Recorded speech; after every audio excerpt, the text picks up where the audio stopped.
sevincimizi, devletimizi memnuniyetle kabul ettiğinize göre her birinizi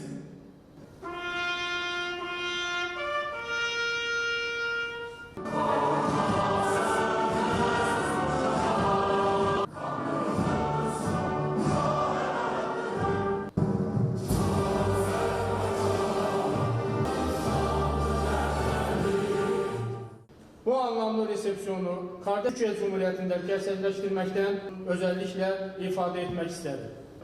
Bizleri onurlandırdığınız için bir kez daha minnettarlığımı ifade eder. Azerbaycan ordusunun kıymetli mensupları, bu anlamlı ve özel günde sizlerle birlikte bir arada bulunmaktan büyük bir memnuniyet duyuyor.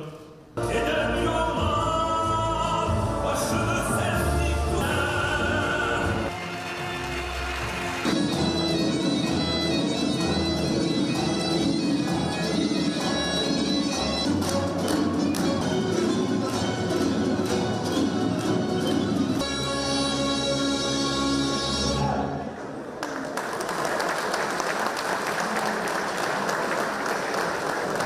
Zengezur